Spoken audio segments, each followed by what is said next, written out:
Hi me families, good morning.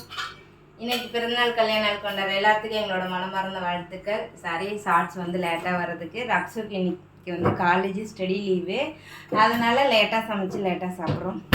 Chitra, Purushothaman, Soundarya, Shruthika. Wish happy birthday Tamil. லைஃப்பில் ஹாப்பியாக சந்தோஷமாக இருக்கணும்.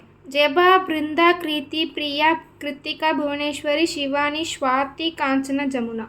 இவங்க எல்லாத்துக்கும் ஒரு பெரிய பெரிய பெரிய ஹாய் தாங்களே. ஜெமுனா வந்து இன்னைக்கு எக்ஸாம் அட்டன் பண்ண போயிருப்பீங்க. இந்த ஷார்ட்ஸ் நீங்கள் போயிட்டு வந்தால் பார்ப்பீங்க. ஸோ நல்லபடியாக எக்ஸாம் அட்டன் பண்ணிட்டு வரணும், எழுதிட்டு வரணும்னு சொல்லிட்டு நான் கரெக்டாக ப்ரே பண்ணிக்கிறேன். ஹாப்பியாக சந்தோஷமாக எல்லாருமே இருங்க. இன்றைக்கி நம்ம வீட்டில் என்ன ஸ்பெஷல்னு பார்த்துடலாமா? சூடாக சோறு வச்சு எடுத்து வச்சிட்டேன். இந்த பக்கம் சுரக்காய் தட்டைப்பயிர், நம்ம நிறுவுக்கு பிடிச்சது சுரக்காய் தட்டைப்பயிர், அதனால் வெள்ளைத்தட்டைப்பயிர் இருந்துச்சு, அதை போட்டு நான் வச்சிட்டேன். உங்கள் வீட்டிலலாம் என்ன ஸ்பெஷல்னு சொல்லிட்டு கீழே கமெண்ட் பண்ணுங்கள். அப்புறம் வெள்ளை சாப்பாடு, முட்டை, இந்த பக்கம் பசுமாட்டு தயிர் வந்து உர ஊற்றி வச்சுருக்கேன். பாருங்கள், நல்லா கெட்டியாக இருக்குது. வாங்க எல்லோரும் சாப்பிட்லாம். பாய்.